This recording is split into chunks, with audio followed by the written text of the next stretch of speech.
આ પોરબંદર જિલ્લાની અંદર બૈડા વિસ્તારની અંદર કેમિકલ એકદમ દારૂ વર્ષોથી વેચાય છે.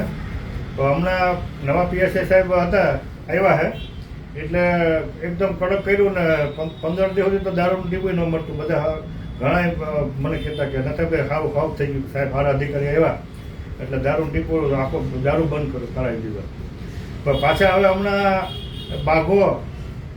બાઘોના લક્ષ્મણ એ બે ભાઈઓ છે, મોરપરની આજુબાજુમાં એનું છે, અને એ આખા બૈડાની અંદર ગામે ગામ અત્યારે પાછું ચાલુ થઈ ગયું છે. એટલે અધિકારી સારા હતા, કડક હતા, પણ શું થયું હોય અત્યારે દારૂ ચાલુ કરે એટલે આપણે નિવેદન છે કે ભાઈ આના પાછું મારી પાસે વિડીયાના એના બાચકાના ફોટાના વિડીયાને બધું મારી પાસે એવિડન્સ છે, એટલે આપણે વાત કરીએ. એટલે તાત્કાલિક બંધ થવો જોઈએ. અને હું તો આપણા કેબિનેટ મંત્રી સાહેબને કહું, અર્જુનભાઈ મોઢવાડિયા નહીં, કે આ પીએસઆઈ તો અધિકારી હારા હોય ને પણ તમે એને બગાડી નાખો હો. એટલે તમારે તમને હરમ થવી જોઈએ કે અત્યારે આ વિસ્તારની અંદર માનો કે 95 પછી પોરબંદરની અંદર બૈડા વિસ્તારની અંદર તમારી કાયમી લીડ નીકળી છે. તમે કોંગ્રેસમાં હતા તોય તો તમારી લીડ નીકળી, તમે પછી ભાજપમાં ગયા તો લીડ નીકળી. આ તમે કેબિનેટ મંત્રી છે અને તમે આ તમારી જવાબદારી ન આવે, આ તમારું નમાલાની છે ને સાબિત થાય છે. આ અધિકારીને હોય તો અધિકારી પાસે અત્યારે તમે કંઈ બોલતા નથી ને, સાનામાના મોહન બાબા જેમ સાનામાના થઈ ગયા ને, તો એ વિસ્તારની તમારે પથારી ફેરવી દેવી. મેર સમાજે તમને કેટલું આપ્યું. તમને કોંગ્રેસમાં હતા ત્યારે તમને પ્રદેશ પ્રમુખ બનાવ્યા, વિરોધ પક્ષના નેતા બનાવ્યા. મેર સમાજે તમને અત્યારે કેબિનેટ મંત્રી તમે બન્યા ભાજપમાં ગયા પછી, અને તમે મેર સમાજને ખાલી એક કેમિકલ દારૂ પીવાનું મૂળ સિવાય કંઈ આપો છો. તમે એક બાજુ 2 નંબરના ધંધા, એક બાજુ દારૂ. આ બેન દીકરીઓને તમે એક રાંડી હાડો આપણે સમાજની દીકરીઓને અન્ય સમાજની દીકરીઓને પહેરાવો. એટલે તમને હરમ થવી જોઈએ. જ્યારે કેશુભાઈ વાઢેર એની ઓફિસે હોય ને સુપર શનિમાં જ્યારે અર્જુનભાઈ આવે ને ત્યારે પેલું લિસ્ટ કાઢે કે આ કેટલા મરી ગયા છે. એટલે મરી ગયા પછી એને એમ કહે કે આમાં આટલા મહિના થયા, કોઈ નાનું મહિનું કોણ છે? તો નાના મહિના હોય ન્યાય જાય. મોટા માણસો મરી ગયા ભાઈ, મોટી ઉંમરના ઉપ થઈ ગયા હોય તો એને ઘરવાળાને મોકલે, અને હાવ પછી લાલ હગાઈ વાળા હોય તો રામદેવભાઈને મોકલે.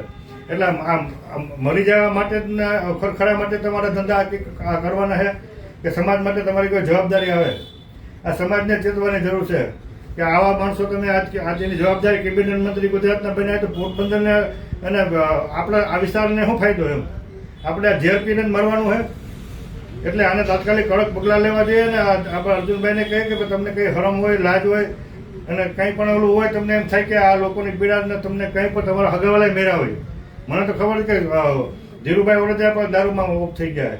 એક વડાલાનો સરપંચ હાજનભાઈ હમણાં જ વરાતી થયું, હાજનભાઈ વડાલાના સરપંચ ઓફ થઈ ગયા. એવા તો તમને 500 દાખલા બતાડો. અમારો હગો હાડો ઓફ થઈ ગયો કેમિકલ દારૂથી માણસોને મારવા સિવાય. આ કેબિનેટ મંત્રી બેના પહેલા થતું વિરોધ પક્ષમાં હતા સમજાતું ચાલો ન થાય કામ. હવે આને આટલું નથી કરી શકતા, એટલું જરાક જેટલું કામ તમારાથી દારૂ બાંધી કે કેમિકલ કમસે કમ ભલે દારૂ કદાચ આપણે એમ નથી કહેતા કે બંધાણાવાળા તો પીતા હોય કે જે કરતા હોય, તો એ બીજો દારૂ કંઈ હારો પીતો હોય તો ગોળ્યો. આ તો કેમિકલ કરી કેટલા માણસો મરી ગયા.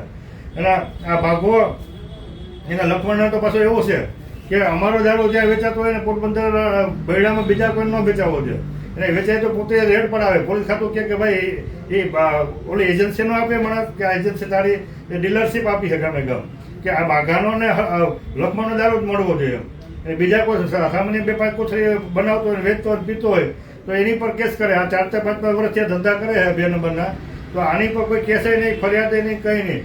એટલે આપણા કેબિનેટ મંત્રીને તમને કંઈ હરમ હોય, લાજ હોય કે કંઈક પણ તમારી પાસે કંઈક માનવતા હોય તો તમારા લોકોને કેમિકલ દારૂ બંધ કરાવવો જોઈએ. ને મેર સમાજને, દલિત સમાજ હોય કે નાના સમાજ હોય કે બધા માણસો મરે છે. એટલે આ તમારી જવાબદારી આવે છે. અને તમારે નમાલો કાયલ છે ને એ નકર તમે સાબિત થવાના છે. એટલે દુઃખ સાથે મારે વિડીયો પણ ને પીએસઆઈ સાહેબને કહું કે મારી પાસે એવિડન્સ, ફોટા, વિડીયા બધું છે. એટલે તમે તાત્કાલિક તમે મારો વિડીયો જઈને બંધ કરજો. નહીં તો ના છૂટકે જો કેબિનેટ મંત્રી અઠવાડિયાની અંદર બંધ નહીં કરાવે તો જનતા રેડ પાડીને મારે ખુદને આ જે દારૂનો જથ્થો છે ને, હું આઈજી સાહેબને સસ્પેન્ડ થતો પછી મને ન કહેતા. બસ મારી એટલી વિનંતી છે. અને કાયદેસર કાર્યવાહી કરો અને આ કેમિકલ દારૂ બંધ કરાવો બસ.